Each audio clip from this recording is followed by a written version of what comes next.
What's up? It's your host, Torry, and who is ready to be petty? Welcome back to the podcast. I'm here by myself, but I'm really excited to record today. I don't think I've been this excited for a while. I've got a lot to say. So right off the bat, I want to share that it is almost RTBP's second year anniversary, and I didn't do too much to celebrate the first one. So I want to do something special. I want to do like a clip show and RTBP, like best moments. So if you have any ones that you want to share, DM me on Instagram, tweet me, email me, rtbppodcast@gmail.com, and share what you would like to relive on this anniversary podcast. As soon as I put that call out there, I knew the Brazilian wax song was going to be coming back, and I really didn't want it to, but that's okay. But yeah, if you have any favorite jokes or themes that we covered or something like that, let me know, and I'm going to like try to edit together a clip show. It won't be like super, super crazy, maybe like 10 clips over the past 2 years, just because, you all know I'm so bad at editing and it's so tedious, but I want to put together something special and do kind of like a look back. So maybe like some reactions in between. I don't want to get too crazy. I always fucking shoot for the, what's that saying? Shoot for the moon, land amongst the stars. This podcast here is the stars. I'm always shooting for the moon and I am always missing. Anyways, today we're going to be talking about some really fun stuff. The first thing I want to talk about is Emily in Paris, and then the Lauren Conrad Whitney Port reunion on Whitney's podcast. And then I put out a call for what I should talk about on this episode, and Nick did a love it or hate it list with Autumn, and I'm here for it. And then we will end off with a new segment, which I'm not going to spoil it now. You're going to have to wait till the end of this podcast. And then, of course, This Week in Petty. Okay, let's get into it. So Emily in Paris is a show on Netflix that I heard about a few months ago. I don't even know how, but maybe it's because I'm a really big fan of Younger and obviously Sex and the City, and it's by the same creator. But basically, it was a show that came out on Friday starring Lily Collins and a bunch of gorgeous French actors. And it is literally the dreamiest show. Like, it is my literal dream. Like, move to Paris, live like a fucking bougie French lifestyle among like the gorgeous scenery and buildings, meet a bunch of cool friends, become an influencer on the side. I think that like is a friggin' B plot of this show, but Emily becomes like a Instagram influencer with like 20,000 followers, and that needs to be talked about more. Gabrielle. I'm not gonna spoil anything like super, super important. I'm gonna obviously talk about the show, but I won't like spoil any like major plot lines. But Gabrielle, Emily's like neighbor down below, like fucking get real. Like nobody looks like that. And literally every other man on this TV show is just like absolutely perfect. Even the douchebags are hot. Like, I guess that's just the way life is. But yeah, she is a marketing person. She moves to Paris just for a year. So I'm sure that's going to come up in a later season. And yeah, it's just about kind of her time there. It's one of those TV shows that it's kind of like rom-com-y, and she's a little bit of a trope. Emily is like super optimistic, super clumsy, which obviously is just, I don't know, a lot of depiction of women on TV.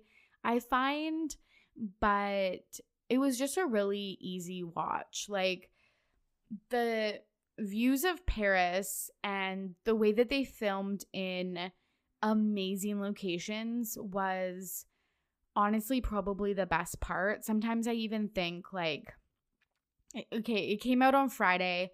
I watched, I think, 6 episodes. And then on Saturday morning, which I never watch morning TV, I watched the other 4.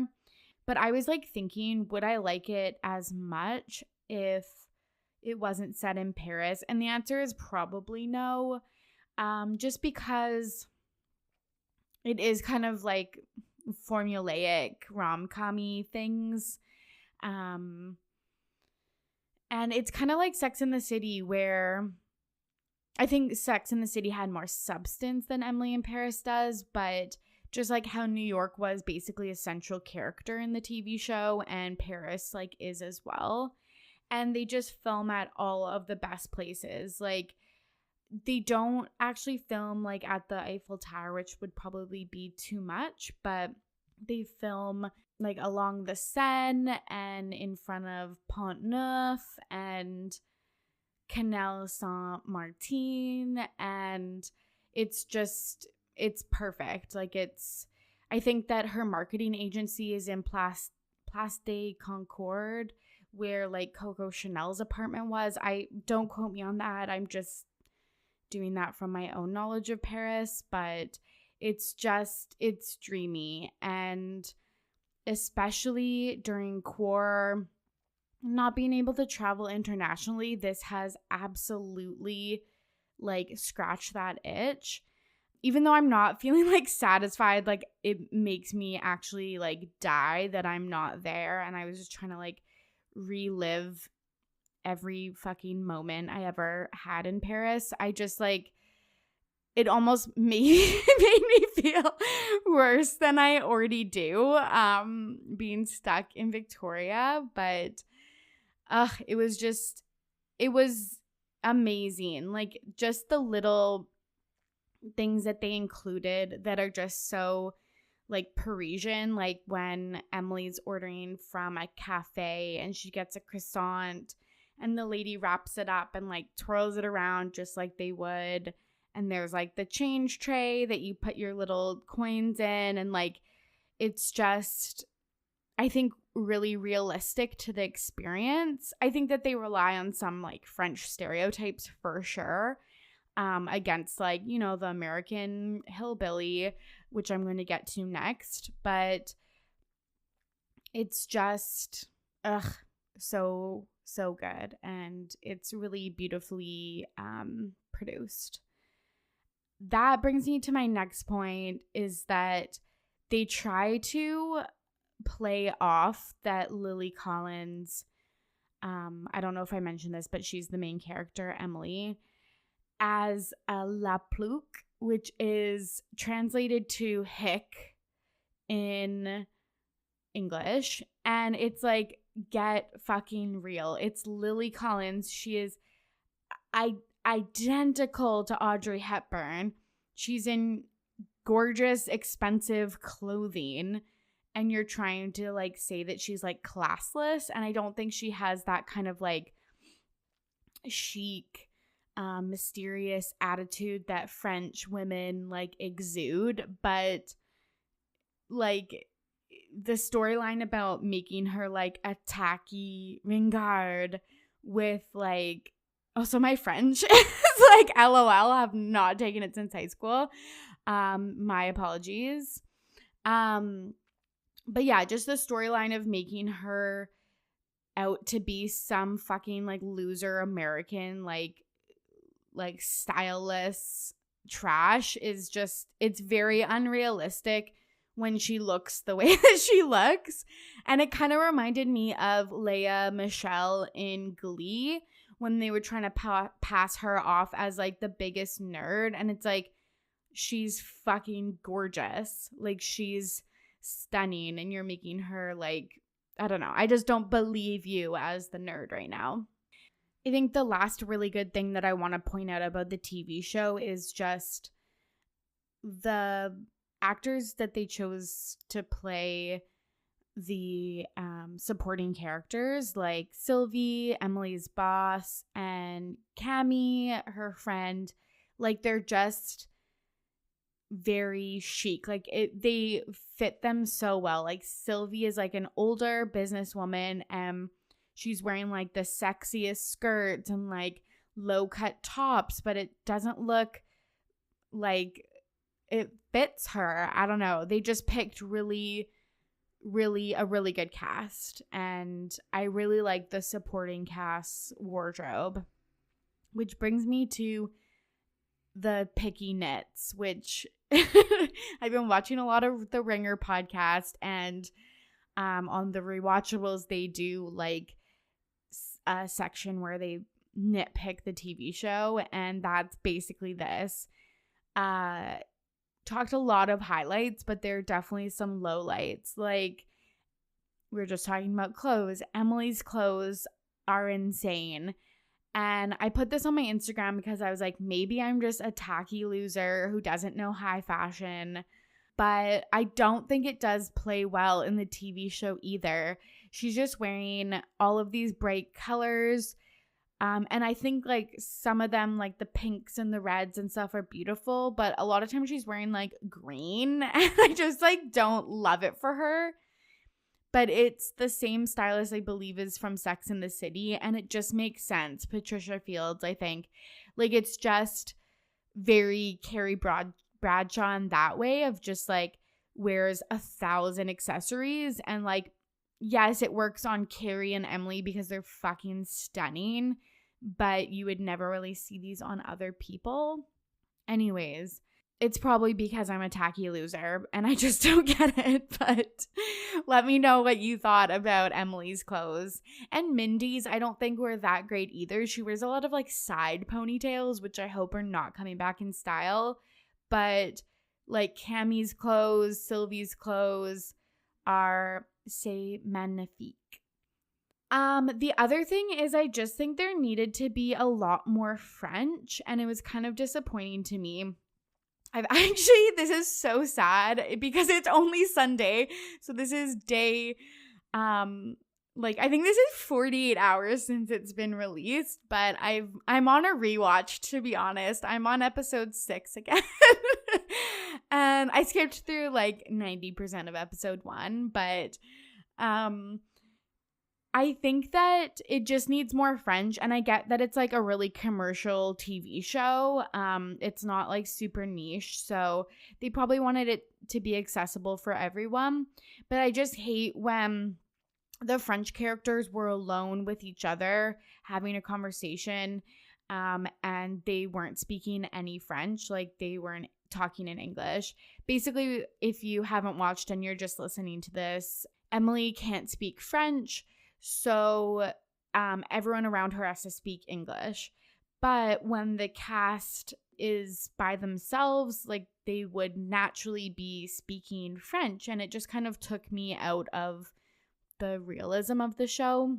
And one of the plot points was even about everyone being annoyed that she couldn't speak French. So I just wish that when Emily wasn't there, they were speaking French. That's just the more normal thing that they would be doing. And I feel like they did this more in the first couple episodes, but really when you're getting like in the latter half of this season, they're basically speaking English all the time. And I just think it would be a lot more natural if they were speaking more French. And like, part of the thrill of watching a show that's set in France, but it's not like a French produced show, is hearing another language. At least for me it is. I remember when I was studying French in high school, I like tried to incorporate like a few words into my like day-to-day life, and people fucking hated it. But I really liked that, and maybe I'll bring that back, but with Spanish, because I'm much more fluent in Spanish now than I am or ever was in French. Also, just like a Gossip Girl reference, there is one in the TV show. I'll let you find that. But there is this lingerie brand called La Perla, and it's really heavily featured in the Gossip Girl books. I don't know if it is in the TV show because I only watched season 1. I know, big shocker. But the way that they say it is amazing. Like, it literally like caught me off guard how good it sounds in a French accent, which before I like never gave it any thought. And people probably don't care about this at all, but just the way that they said it was, it's so good. The whole TV show is just, I don't know, transports you to not quarantine. Okay, some more lowlights. There was like a lot of like random dick jokes that just like weren't funny, like really cheap, like not really, I don't know, funny sexual like innuendos or anything. And I just wish they took those out. Honestly, Emily is like basically, I don't know why I'm laughing. This is serious, for real. She's literally like workplace like harassed, and it's like kind of, she mentions it at one point, but like she straight up is being like sexually harassed at work, and it's kind of like portrayed in a light way, and it like isn't. Like there's these two coworkers who, again, I won't spoil anything, but like draw a dick on her notebook, and I don't know. It's just kind of like, if this was happening IRL, like I hope that someone would like take those complaints seriously if they were like brought to their supervisor, because she like obviously was not having a good time when those like kind of practical jokes were happening. But I hope people, when they watch this TV show, like see that for what it is, not just like a funny prank, but like something that's actually like serious, and everyone has the right to work in a place like free of sexual harassment, obviously. And there was like a few like fat jokes, which again is just like so cheap and so like passe that I just like don't think that they need to be included in this TV show. The other thing is Emily gets famous on Instagram for taking pics of people without their consent and posting them on socials, like people like on the street. And I don't know, just don't take pictures of people you don't know and post them on the internet, like, please. Okay, another really, I feel like people are gonna be like, did you actually like this show? No, I'm like obsessed with it. I'm fucking rewatching it again. But the other really unrealistic thing is her like just making friends. Like, girls in her late 20s, you think she's just making friends at the fucking park and the flower stand? Like, she met her friends there? Like, that is just absolutely ridiculous. Me and one of my friends today were talking about how we're going to join, like, Bumble for friends or whatever. Like, get real. That's not happening. And if it is happening, maybe I need to, like, try harder. But I find that it's really tough to make friends in your 20s. There's just way less opportunities than if you're like in high school or university. And yeah, I think that that's something I'd actually like to dig a little deeper into on this podcast. Let me know if that's something that like resonates with you, or if you have a success story about meeting a friend outside of school. I would love to get some hot tips. The other thing that I want to touch on is Gabrielle's boundaries. I think he doesn't like respect Emily's boundaries that well when she says like she doesn't want to see him at one point and stuff like that, which I didn't like. And then obviously all the stuff that went down to with Cammie. I'm not going to say what it is because I don't want to spoil it. But obviously he's super, super romanticized, and maybe I'm just like a fucking bitter old Betty, but he just kind of had, not great boundaries, or wasn't respecting Emily's boundaries. And I hope in season 2, if there is one, Gabrielle, you learn to respect your friends' boundaries more.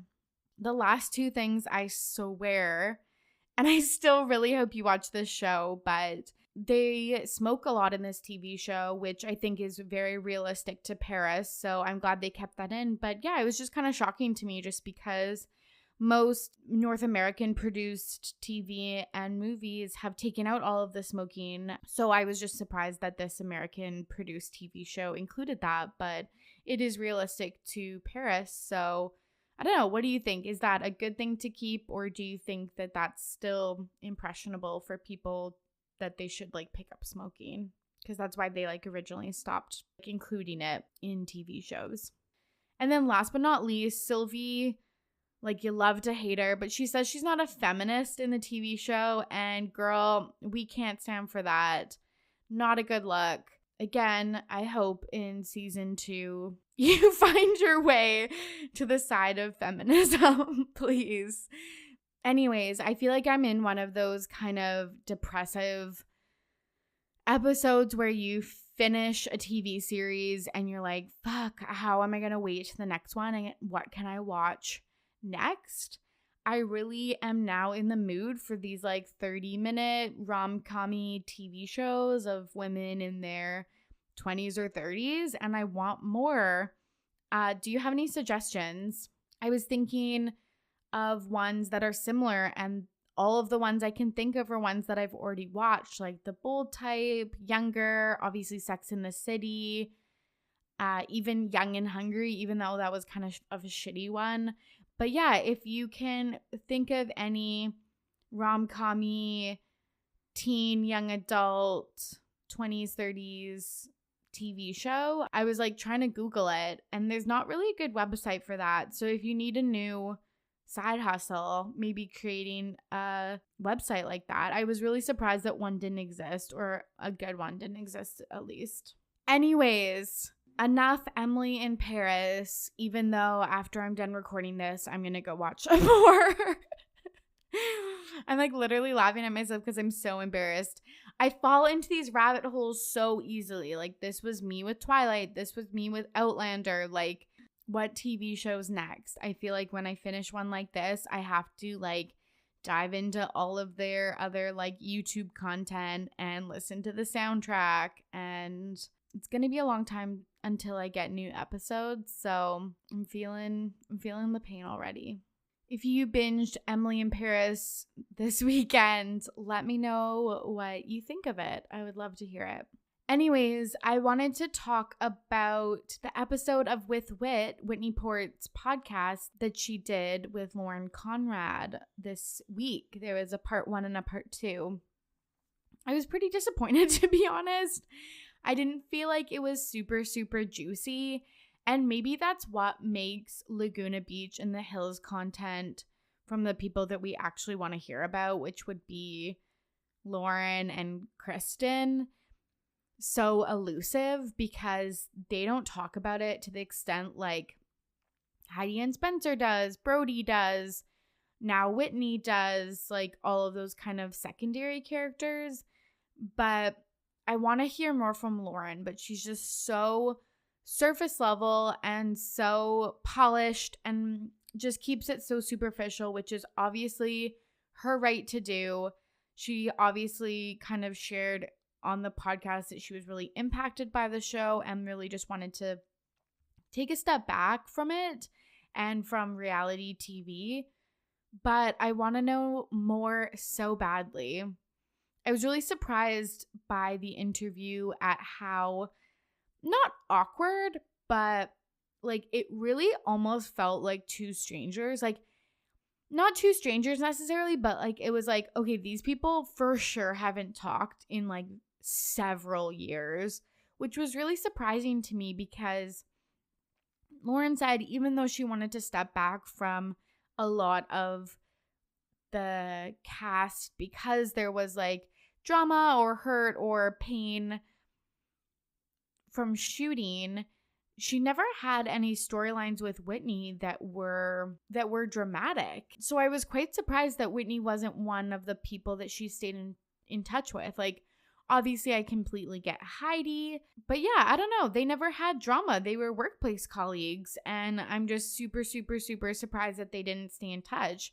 I don't even think that Whitney went to Lauren's wedding, and they were talking about the birth of their kids, and like they knew nothing about each other. And I was just super surprised that even after taking a little bit of a break, that they didn't reconnect. Because, yeah, I always thought that they had a good relationship. And they said that there was no beef, really. They just kind of floated apart. But I would think that that is a person that you would want to stay close with, because you shared this really different experience that not a lot of people have. And I don't know, I just feel like Whitney would be such a good friend to have. So it was just kind of weird. I'm still like, honestly, to be honest, on the fence if I like Lauren or not. Like, obviously I like her as a person, but I just found when I was rewatching a few Laguna episodes, like, she seems super kind of like righteous or like above other people, or like gives off that air. I don't know. I just feel like she always was kind of friend shaming her other friends that had like boy drama and stuff like that. And I don't know. I want to know more, but she does keep those walls up. So the podcast episode felt nostalgic, but honestly not really, because they didn't really give kind of the content that we would be hoping for. The behind the scenes, juicy details, like what happened afterwards, or I don't know, just like what it was like filming, or they basically didn't share anything that we would want to know. But Whitney does a lot on her YouTube channel. Her husband is actually a producer from The City, which was her spin-off TV show, and they did a rewatch of both of those seasons. And they gave such great insight about like what was picked up, like which means like filmed afterwards and edited in, what was kind of staged or set up, why certain things happened, why storylines were the way that they were. I learned a lot about The City and reality TV, and it did feel like it was giving me the nostalgia I really needed. Her and her husband also have such a great relationship. Like, it's literally so cute and so nice, and it's just really nice to watch. Like, it feels like they really are just hanging out with you in their living room, as creepy as that sounds. And they like always do lives, like literally once or twice a week. And it's basically you just hanging out with them. And that's been something I've really been enjoying during quarantine. They are doing The Hills next, and I'm so excited to see what they have to say about that, because I watched The City, but obviously The Hills is like the OG TV show. In their podcast together, Whitney also said that they were pitched a Big Brother style taping of The Hills, which is so wild to me because, as most of you probably know, I love Big Brother as well. But basically, season 2, I believe, of the reboot of The Hills, their filming got cut short due to COVID. So I guess producers were pitching that they could buy a house and have it play out there. I think the verdict was that they shut that down because it just strayed too far away from what the actual TV show was. But I think that's so wild.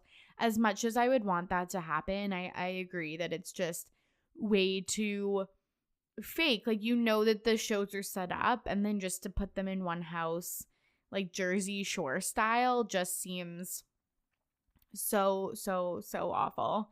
Because like we know that also now that they're not all like best friends. Like, they are acquaintances and they film the TV show, but it's not like in the original series where like at least we thought they were all like just a group of friends in LA and we were following along. One last thing about some Laguna and Hills news is Steven, Lauren Conrad, and Dieter, and one other guy that I literally tried to look it up. It's not Talon. I can't remember. Someone from Laguna. That's so awful. So sorry. I'm Kiki Palma right now. I don't know who this man is. Sorry to this man. But I couldn't even find out who it was. But 3 dudes, and Lauren from Laguna did a video chat encouraging people to register to vote. And if they got 500 people to register to vote with the website that they were partnering with, they are going to do an official Laguna Beach reunion. So I am so excited, and I really hope that they can make that number, because I feel like we don't get that as much nowadays, or the reunions that we really want. I think the Hills reboot, we wanted it so bad, and it just kind of fell flat. It wasn't what we had envisioned. So it would just be so cool to see all of those people together. Anyways, this quarantine, I've been really getting back into Laguna in the Hills, and it's been great. Anyways, fall is officially here, and I am all for it. This is my love it or hate it list, fall edition. Right now in Victoria, it is literally so beautiful. There are leaves everywhere with all of the beautiful trees here. And they're changing colors like orange, red, yellow. Y'all know how leaves change in the fall, but it's just so beautiful. And it's like before that yucky time where they get all gross on the ground, where it just looks like a perfect Hallmark movie or like a set from the Gilmore Girls, Stars Hollow. Like, it's just so beautiful. And I'm definitely not a PSL girl, but I am a salted caramel mocha girl, an SCM girl. And I just need like 2 a season, but they are definitely my favorite Starbucks like seasonal beverage, tied probably with Peppy Mo's. They're just so delicious. And if you haven't tried one, please go and pick one up like ASAP while you're listening to this, preferably. We also have this really cool corn maze, and we have tons of pumpkin patches in Victoria. And I don't know if any of them are going to open with COVID, but I truly hope so, because it's always super fun to like, you know, carve a pumpkin. We have this drive around this mountain called Mount Doug, and there's all of these like logs along the road, and after Halloween, everyone will bring their pumpkin and put it along the logs, and it looks so cool. And I love going on that drive like November 1st, November 2nd, and seeing all the pumpkins displayed out there. I also, for some reason, like, obviously I love Halloween, but I love Halloween candy, and it's like, it's all the same shit you can get every year, but for some reason, just around Halloween, like, it seems extra good. I just like love the mini size and eating like 1,000 of them. I cannot wait for Halloween this year. It's like the first one that I might be like, I don't know if I'll dress up, just because it's obviously such a different year this year. And I was thinking like, what could I wear on my Zoom calls or something at work, which is so sad. Like, you know, when people come to work and it's just like a little headband or like a little pumpkin like sweater or something. I feel like that'll be me this year, and it's really sad because I fucking love Halloween costumes. Fun fact, RTBB's first episode was about celebrity Halloween costumes. And next week is Thanksgiving, and I'm so excited to just like have the biggest, best family made feast. It's all the good food. It's just like a day of cooking with such good smells and fun, and I just cannot wait. I think that there are a few people that don't like Thanksgiving food, but like, how can you not? There's something for literally everyone. Now the things that I hate, because let's be real, those are the things that we really want to talk about. I hate everything scary. I hate haunted houses. I hate when like things jump out at you. I hate like masks and like people wearing masks, and even just like witches or skeletons or like fucking ghouls on people's yards. Like, I just really hate that. I'm just such a baby. And as you all know, I hate tacky celeb Halloween costumes, because you have the money, you have access to like people who can sew and purchase beautiful fabrics and creative teams. So there's no reason you need a Party City costume. I also hate football. It's not super big here, but like I just don't want to hear about it or see it or interact with it in any way. And then the last thing I hate is just impending winter. Like we know winter is coming, haha, and it's just a scary thought. But I'm armed with my vitamin D, my hot yoga, and my sad lamp. So this winter I'm going to thrive. Okay, I teased at the top of the episode that we have a new segment, and it's going to be called Pettyweight Champion of the Week. And this week we had a nomination from Nicole. It's Claudia Conway. Claudia is the perfect person to be the first Pettyweight champion because she is the epitome of a 2020 icon. If you don't know who she is, A, shame on you. B, she's Kellyanne Conway's daughter, and she's a liberal icon. She has been talking shit about her mom and her parents and Trump and the Republican Party for months now. But the topping on the sundae, I'm thinking of icing on the cake or cherry. I don't know, whatever.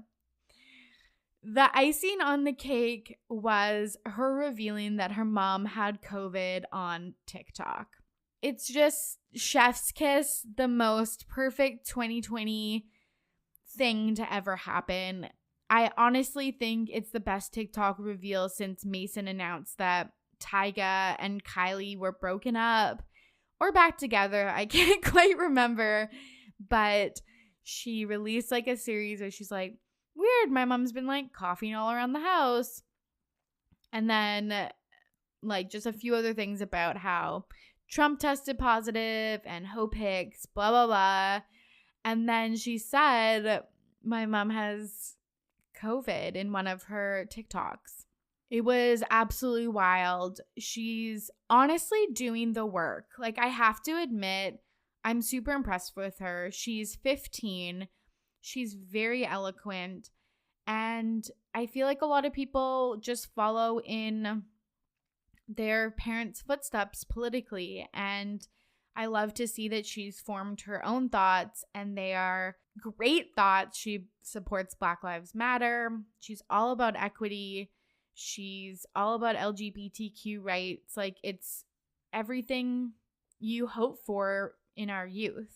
And I love that she is sharing that and control her mom. Like, that's also obviously a good part of it, but I just love that she's sharing that with the world. And I remember one time she got like grounded and her phone was like taken away and she was off for 2 weeks, but I'm so glad that she's back and I'm here for more Claudia Conway content. Anyways, if you have nominees for next week's Pettyweight Champion of the Week, like I said, DM me on Instagram or Twitter or Facebook and let me know. Okay, finally, it's This Week in Petty. Honestly, it's a little one, but it's really a seed to like a larger problem. But this week I was driving and a cyclist like did like a right hand turn signal, and honestly at first I thought it was left hand, but they definitely turned right. But like, you know how you stick your hand up when you're on a bike and like I don't even know who does that anymore, but like, and you like manually signal that you're turning right. Someone did that the other day and I waved at them because I thought they were waving at me. And like, what I'm petty about is that this is just a fucking reoccurring story for me. Like, honestly, I just like, one time someone had their hand out and I shook it and I didn't want a handshake.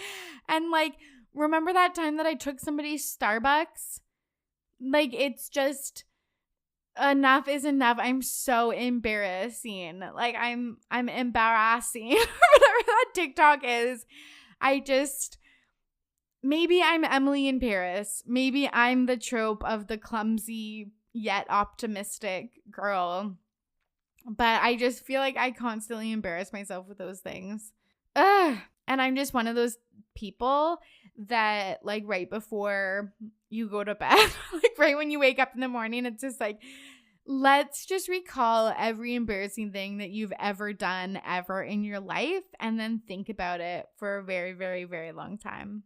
So that's what I'll be thinking about tonight before I go to bed. Anyways, it's been a slice. And if you've been around for a while, send me your favorite RTBP bit and I'll put it together for the clip show. I want to share who nominated them. So yeah. So let me know what one of your favorite bits was. Anyways, I hope that you and your family are healthy and well. As always, I'm your host, Torry, and I am ready to be petty. See you soon. Bye.